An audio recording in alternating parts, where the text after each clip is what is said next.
앞서 여러분들이 살펴본 문제들은 문제 해결의 단계를 자세히 학습하는 것에 초점이 맞춰져 있기 때문에 문제 해결에 소요되는 시간이 그다지 많지 않았을 것입니다. 그리고 알고리즘 작성 후에 그것을 컴퓨터 프로그램으로 변환하여 컴퓨터에서 실행시켰을 때도 그다지 많은 시간이 소요되지 않을 문제였습니다. 하지만 그 실생활의 대부분의 문제들은 알고리즘을 수행하여 문제의 해결책을 찾는데 많은 시간이 소요됩니다. 자, 예를 들어 최근 알파고의 바둑 프로그램을 살펴보겠습니다.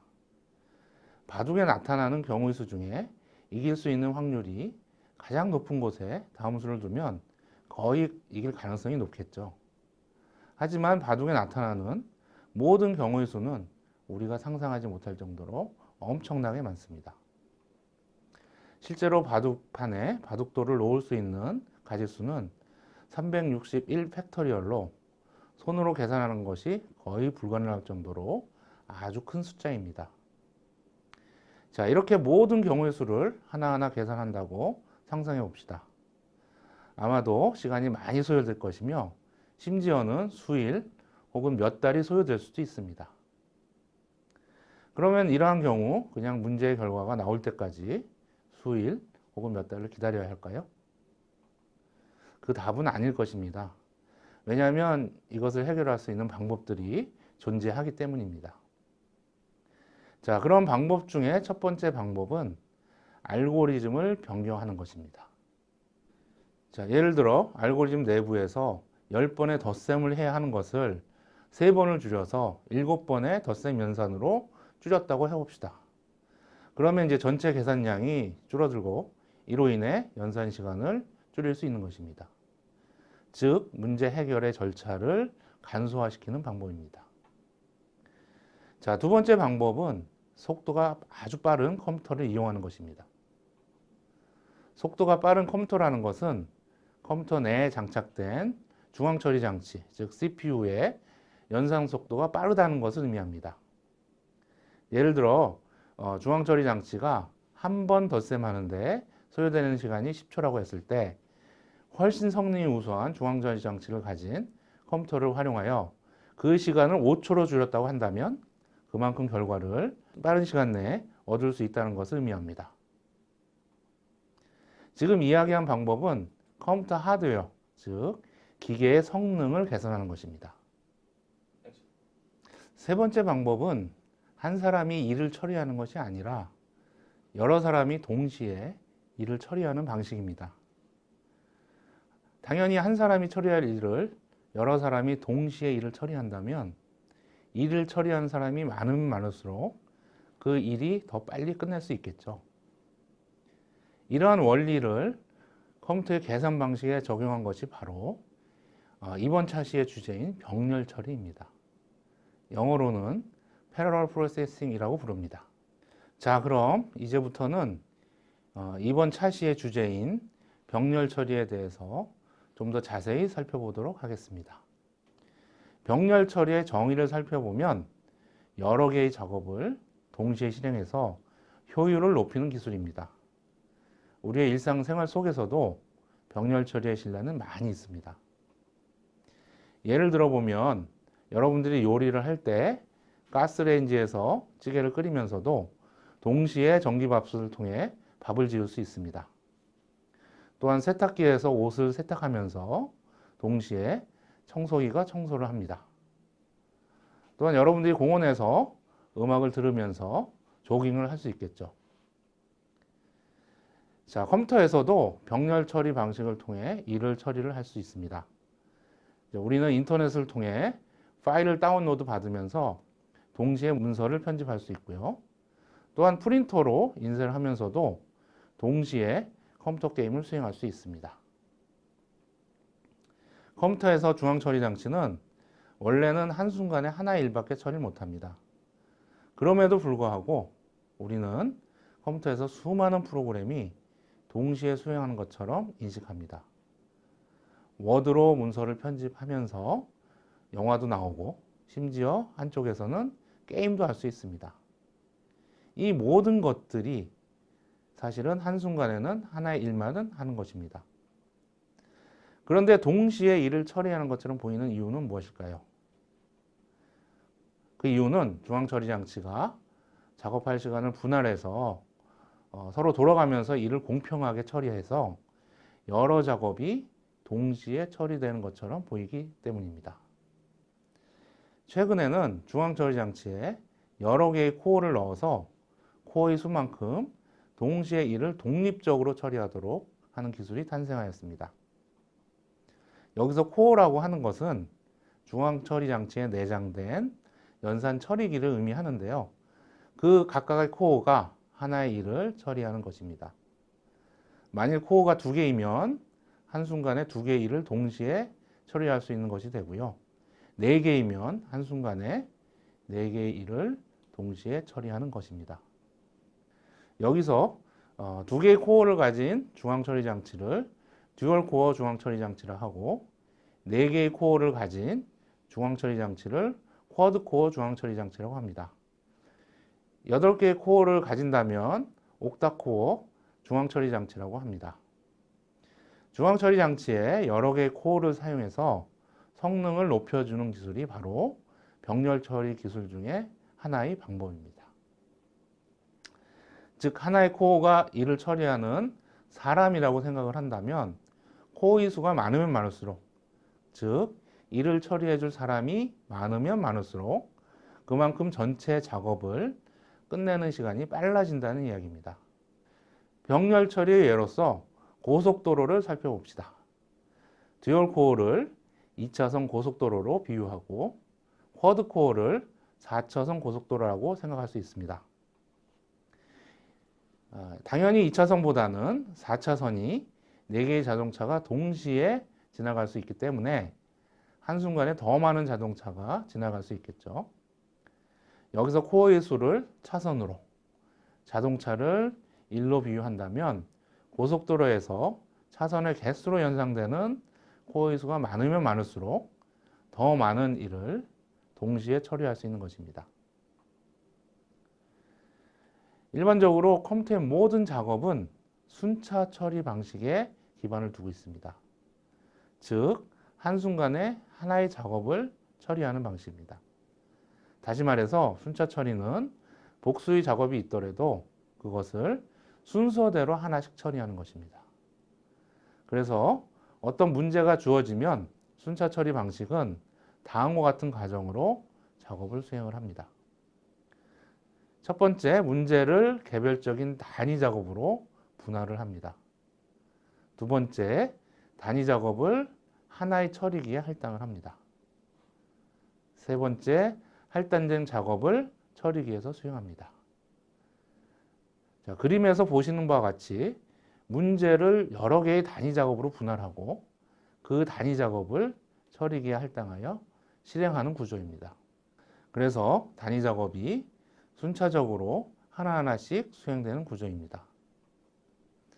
한편 병렬 처리는 여러 개의 처리기를 동시에 사용하는 것으로 다음과 같은 과정을 거칩니다.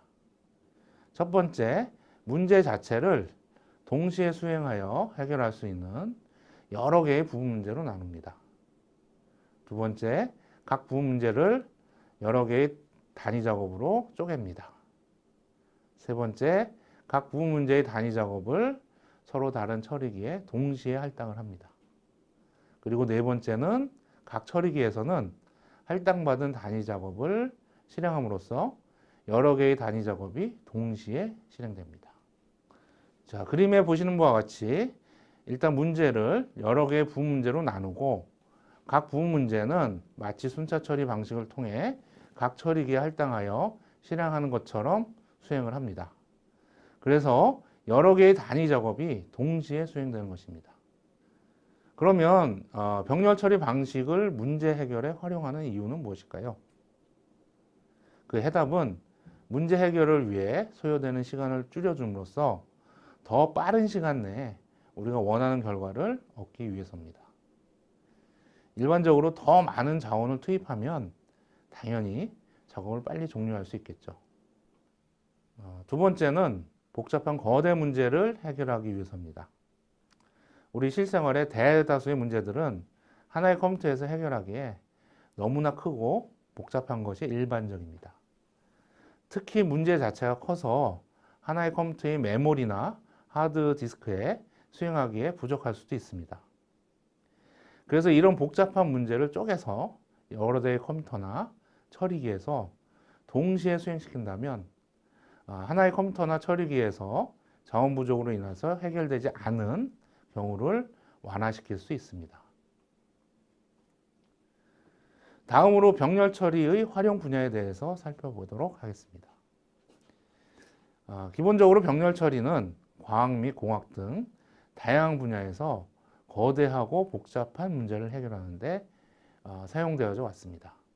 자, 화면에 표에서 볼 듯 있듯이 대표적으로 자연과학이나 공학, 영상처리, 암호학, 인공지능 등 다양한 분야에서 병렬 처리 기술이 활용되고 있습니다.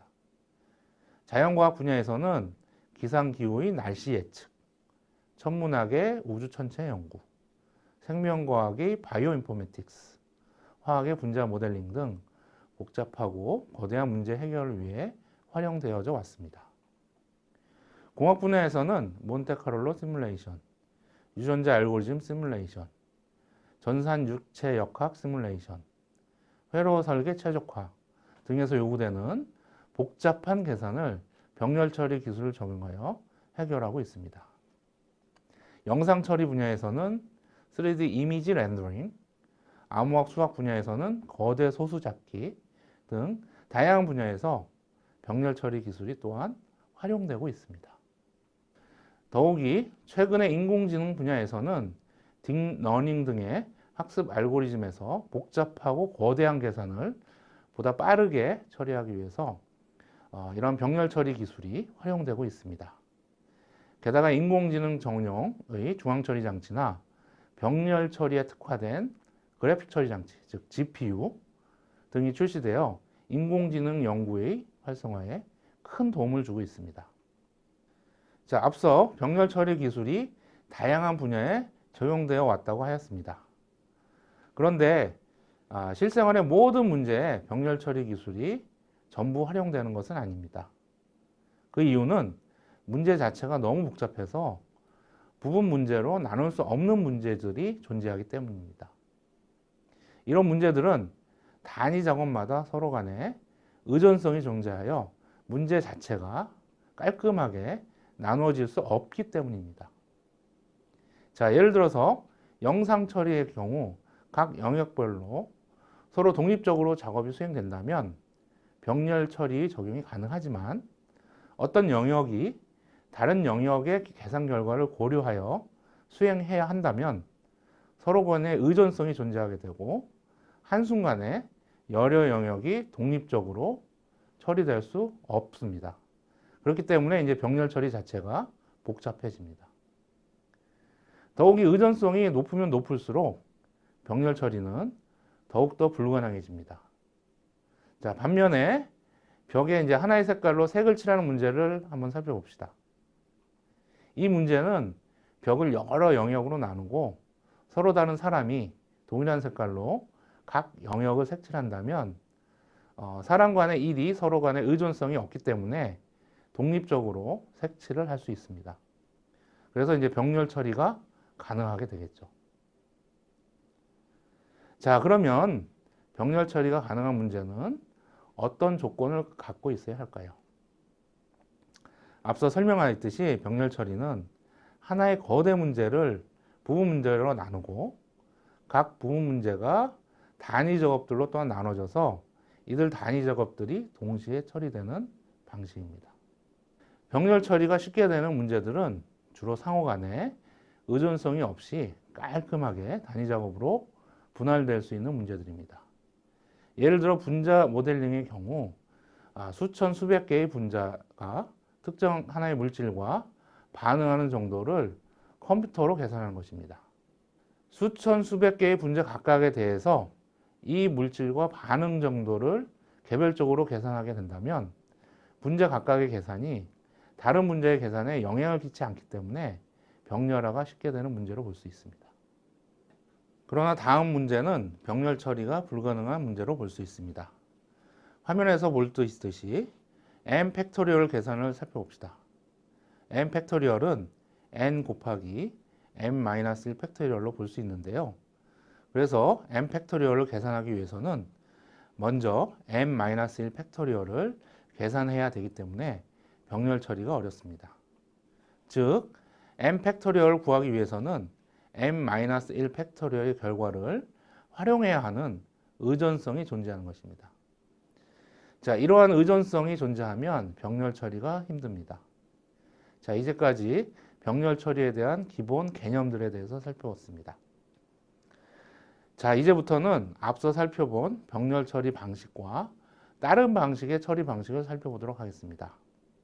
파이프라인 기술은 서로 간에 순차적 종속성이 있음에도 불구하고, 즉 하나의 명령어는 인출, 해독, 실행, 저장의 과정을 순서에 따라 수행하는 종속성이 있음에도 불구하고 병렬 처리를 할 수 있게끔 도와주는 기술입니다.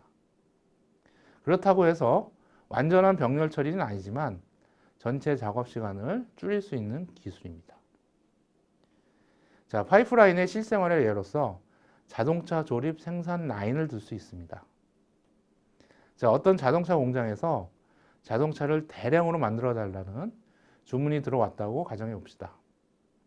그리고 이 공장에는 자동차 생성 공장에 필요한 모든 장비가 일렬로 늘어져 있어서 그림에서처럼 처음부터 끝까지 모두 선반을 따라가서 작업을 하도록 설계되어 있다고 생각해 봅시다. 우선 이 공장은 금속 가공이 이루어지고, 이 가공이 끝난 후 기계장치 제작, 그 후로 차체 제작, 차체 조립, 성능 테스트를 순서대로 모두 마쳐야 자동차를 출고한다고 가정해 봅시다. 자, 우선 이 공장은 금속 가공이 이루어지고, 이 가공이 끝난 후 기계장치 제작, 그 후로 차체 제작, 차체 조립, 성능 테스트를 순서대로 모두 마쳐야 한 대의 자동차가 출고가 됩니다. 첫 번째 차량을 만들기 위해서 금속 가공을 시작하고, 가공이 끝난 후 기계장치를 만들고, 그런 다음 차체를 만들고, 이를 조립하여 성능 테스트를 하고 출고가 됩니다. 그런데 문제는 한 대를 만드는데 온 정신이 팔려서 개발 작업을 마친 공정은 다음 공정에 작업을 넘겨주고는 그냥 아무런 일도 하지 않고 놀고 있다는 것입니다. 그리고는 차가 완성되어 출고되고 생산 라인이 완전히 텅 비워질 때까지 새로운 차량의 제작이 역시 시작되지 않습니다. 자, 이런 방식은 매우 비효율적으로 볼 수 있겠죠. 그래서 공장장은 이러한 비효율적인 운영을 피하기 위해서 각각의 공정에서 작업이 끝나는 대로 다음 공정으로 넘기고, 곧바로 이전 공장에서 작업을 받아서 일을 시키도록 하였습니다. 자, 이렇게 되면 모든 공정이 전부 착착 돌아가게 되어 보다 효율적으로 자동차가 생산되어 나오게 됩니다. 자, 이것이 파이프라인의 기본 개념이며, 과정 사이에 순차적 종속성이 존재하지만 병렬 처리를 통해 작업 시간을 줄이는 방법을 제공하고 있습니다. 자, 그래서 파이프라인을 정의하면 마치 조립 생산 라인처럼 어떤 작업들이 서로 중첩되어 실행되는 기술로 볼 수 있습니다. 자, 파이프라인을 좀 더 이해하기 위해서 또 다른 예를 살펴봅시다. 실생활의 예로서 세탁소에서 세탁을 하는 절차를 컴퓨터에 비유하여 생각해 봅시다. 세탁소에서 세탁을 하기 위해서는 먼저 다음과 같은 순서로 세탁물을 처리합니다. 첫 번째, 세탁기에 한 아름에 세탁할 옷을 넣습니다. 두 번째, 세탁기의 작동이 끝나면 젖은 옷을 건조기에 넣습니다. 세 번째, 건조 작업이 끝나면 건조된 옷을 다리미를 이용하여 다림질을 합니다. 하지만 위 순서대로 하나하나 차례대로 일을 실제로 진행하지는 않을 것입니다. 왜냐하면 앞서 자동차 생산 라인처럼 하나하나 차례대로 일들이 진행된다면 시간 낭비가 너무 많기 때문입니다. 즉, 세탁기가 다 돌아가기를 기다렸다가 세탁이 다 되면 젖은 옷을 건조기에 놓고, 건조기가 다 돌아가면 다림질을 하는 일련의 절차들은 사실 각 단계를 담당하는 별도의 자원들인 세탁기, 건조기, 다리미가 있는 한 모두 동시에 처리될 수 있습니다. 이 작업을 파이프라이닝 기술을 적용하여 수행한다면 다음과 같은 과정에 의해서 수행이 됩니다.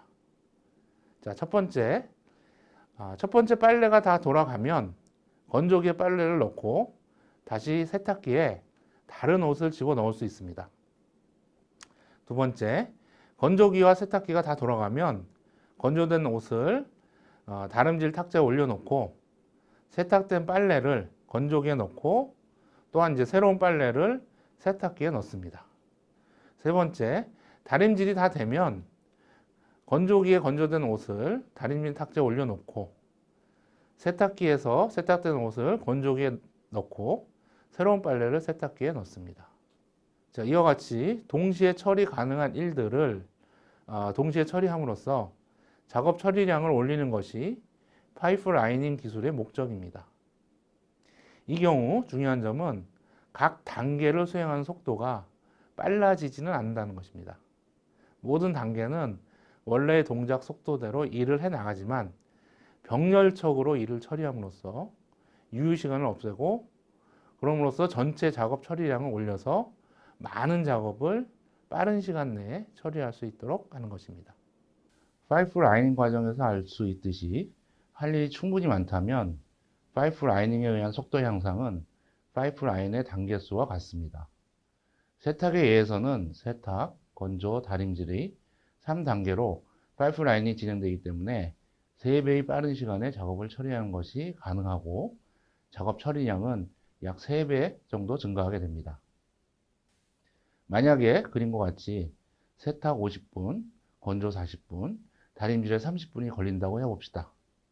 파이프라이닝 없이 하나하나 차례대로 처리한다면 하나의 작업에 대해서 세탁, 건조, 다림질로서 총 120분이 소요가 됩니다. 그러한 작업이 5개가 있다면 총 600분이 소요되고 약 10시간에 해당하는 소요시간이 결과로 나옵니다. 그러나 파이프라인을 적용하여 세탁, 건조, 다림질의 단계를 서로 중첩시켜 작업을 처리하도록 한다면 그림과 같이 50분짜리 5개의 단계와 40분짜리 단계 하나, 그리고 마지막에 30분짜리 단계 하나를 거치면 모든 작업이 완료가 됩니다. 마지막에서 두 번째 단계는 50분이 걸리는 세탁 과정이 없기 때문에 남아있는 건조와 다림질에서 걸린 시간 중에 긴 시간, 즉 건조 시간인 40분이 작업 시간이 됩니다. 마지막 단계에서는 세탁과 건조 과정이 모두 끝났고 다림질 과정만 남아있기 때문에 30분의 작업 시간이 됩니다. 결론적으로 파이프라이닝을 적용하면 약 5시간 20분이 소요가 됩니다. 파이프라이닝 기술을 적용하지 않았을 때 10시간이 걸리던 작업이 파이프라이닝 기술을 적용하여 5시간 20분으로 작업시간이 많이 줄어들게 됩니다. 자, 여기서 유의 깊게 살펴봐야 할 부분은 각 단계별 걸린 시간입니다. 자, 세탁, 건조, 다림질의 3가지 작업에 대해서 각 단계별로 걸리는 시간은 물론 전부 다릅니다. 자, 세탁은 50분, 건조는 40분, 다림질은 30분으로 모두 다르죠. 하지만 파이프라인을 한 경우에 제일 빠른 단계의 작업이 끝나도 전체 작업이 다 끝나기를 기다렸다가 다음 단계로 넘어갈 수밖에 없습니다. 가령 건조가 40분 만에 빨리 끝나더라도 50분이 소요되는 세탁기가 아직 동작하고 있으므로 세탁기가 다 돌아가기를 기다려야 하는 것입니다. 컴퓨터 시스템에서 이러한 한 단계를 처리하는 시간을 컴퓨터의 클럭 사이클이라고 합니다.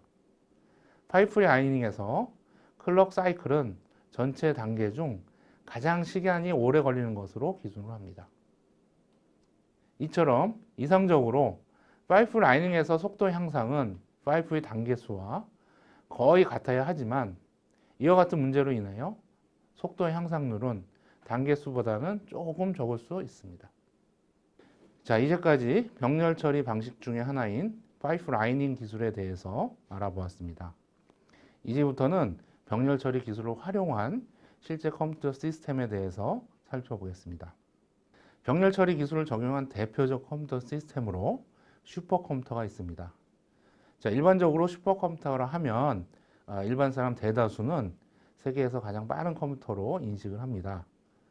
자, 2019년 6월 기준으로 전 세계에서 가장 빠른 슈퍼컴퓨터는 미국 에너지부 오크리드 국립연구소에 있는 서밋이라는 슈퍼컴퓨터입니다. 서밋의 이론상 성능은 143.5 페타플롭스로 알려져 있는데요. 여기서 페타플롭스라는 용어는 조금 후에 다시 살펴보겠습니다. 자, 그런데 이렇게 슈퍼컴퓨터가 속도가 빠른 이유는 무엇일까요? 바로 병렬 처리 기술을 활용하는 데 있습니다.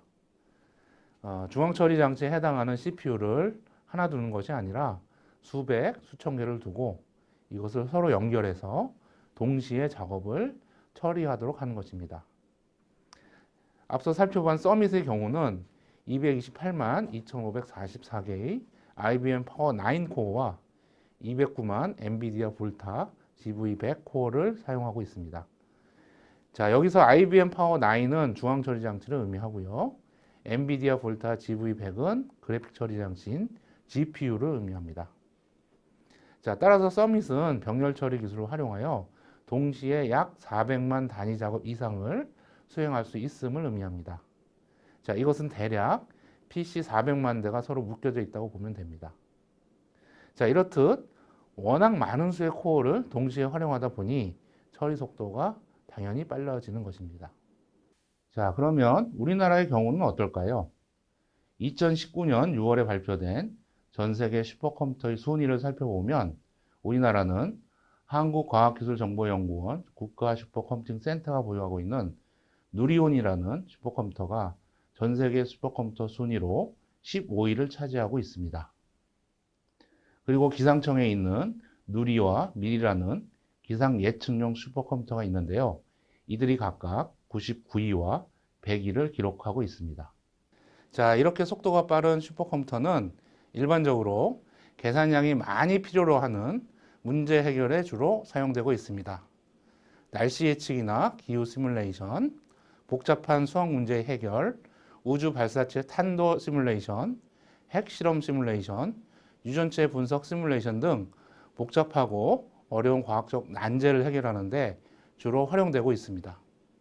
최근 인공지능 기술 급격한 발전으로 인하여 인공지능 기술을 본격 적용하기 위해서 슈퍼컴퓨터 자원을 적극 활용하고 있습니다. 2016년 구글의 바둑 인공지능 프로그램인 알파고는 바둑의 다음 수를 놓기 위해서 이에 필요한 초당 10만 개 이상의 연산을 1202개의 CPU와 176개의 GPU가 연결된 슈퍼컴퓨터를 활용하여 수행하였습니다. 이를 통해 이세돌 구단에게 4대1로 승리하였죠. 자, 이러한 알파고의 상상하기 힘든 속도의 연산 능력을 슈퍼컴퓨터를 이용하여 구현한 것입니다. 자, 한편 앞서 언급하였듯이 전 세계 슈퍼컴퓨터 1위인 서밋의 성능은 143.5 페타플롭스라고 하였습니다. 자, 여기서 페타플롭스에서 플롭스는 FLOPS, 즉 Fluent Operation for Second의 약자입니다. 이는 초당 수행할 수 있는 부동소수점 연산수를 의미합니다. 여기서 부동소수점 연산이라는 것은 컴퓨터에서 수행하는 실수 연산이라고 생각하면 됩니다. 플롭스는 주로 컴퓨터의 성능을 수치로 나타낼 때 사용하는 단위입니다. 표에서 볼 수 있듯이 킬로플롭스는 10의 3승인 1000플롭스를 나타내며 메가플롭스는 10의 6승 플롭스, 기가플롭스는 10의 9승 플롭스, 테라플롭스는 10의 12승 플롭스, 그리고 페타플롭스는 10의 15승 플롭스를 나타냅니다. 자, 1페타플롭스는 1초당 1000조 번의 부동소수점 연산을 수행한다는 의미입니다. 1초당 우리가 상상할 수 없을 정도로 매우 많은 부동소수점 연산을 수행한다고 생각하면 됩니다. 슈퍼컴퓨터의 성능을 주로 플롭스로 나타내는 이유는 슈퍼컴퓨터가 과학적 문제를 해결하는 데 활용되고 있고요. 이런 과학적 문제들은 엄청난 양의 부동소수점 연산을 필요로 하기 때문입니다. 참고로 슈퍼컴퓨터 이외의 다른 컴퓨터들은 주로 MIPS라는 단위를 사용하는데요. MIPS는 Million Instruction per Second의 약자입니다.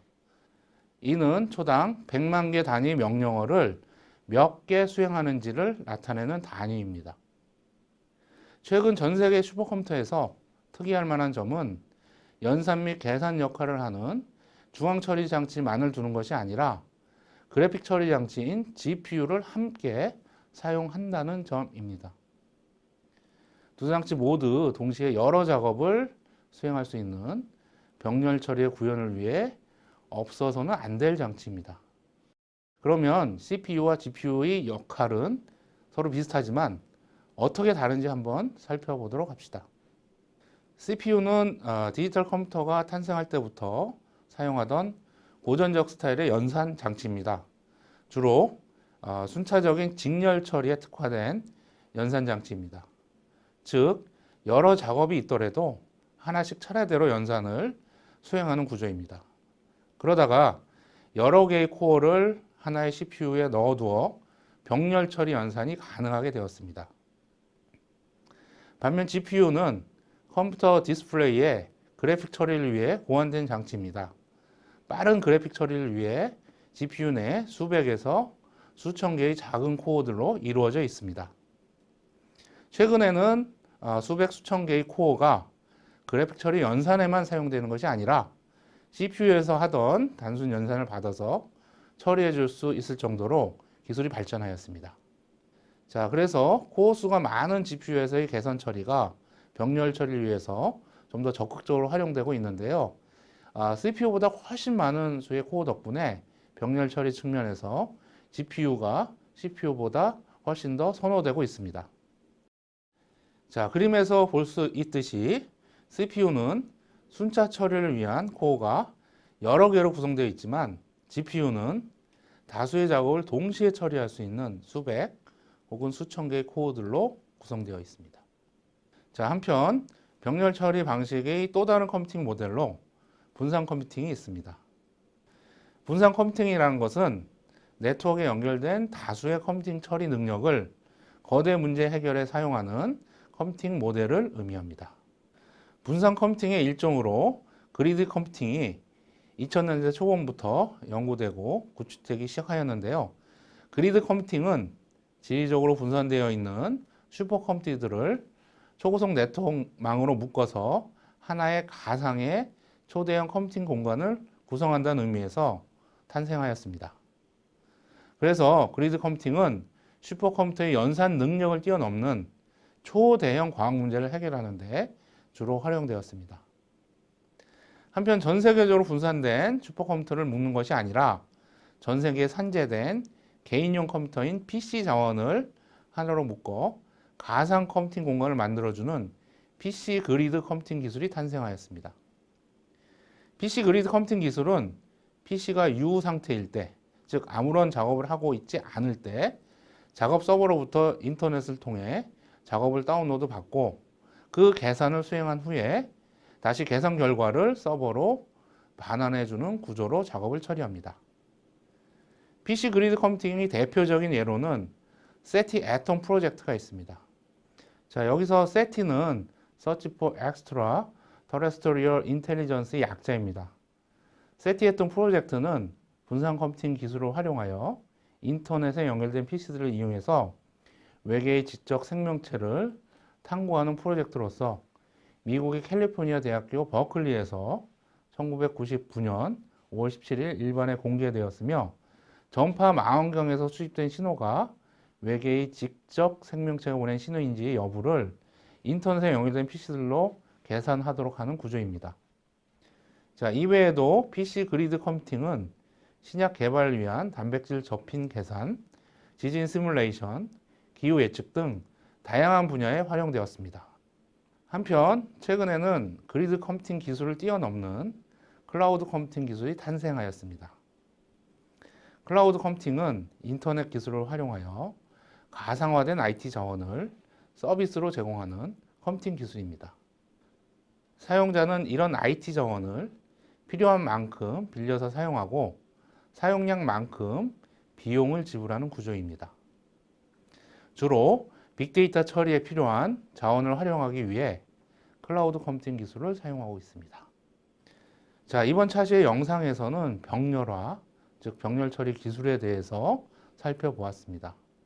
실생활의 복잡하고 거대한 문제 해결을 위해 병렬 처리 기술이 탄생하게 되었고요. 병렬 처리 구현 기술 중에 하나로 파이프라이닝 기술에 대해서 자세히 다루었습니다. 아울러 병렬 처리를 구현한 컴퓨터 시스템의 예로서 슈퍼컴퓨터를 살펴보았으며 그리드 컴퓨팅과 클라우드 컴퓨팅 기술에 대해서 학습하였습니다. 이번 주차의 영상 이외에도 강의 사이트에 보조학습 읽기 자료와 동영상 자료가 안내되어 있습니다. 안내된 자료를 함께 보시면 이번 주차의 학습에 많은 도움이 될 것입니다. 다음 주차 영상에서는 문제 해결을 위한 다양한 데이터 표현에 대해서 살펴볼 예정입니다. 수고하셨습니다.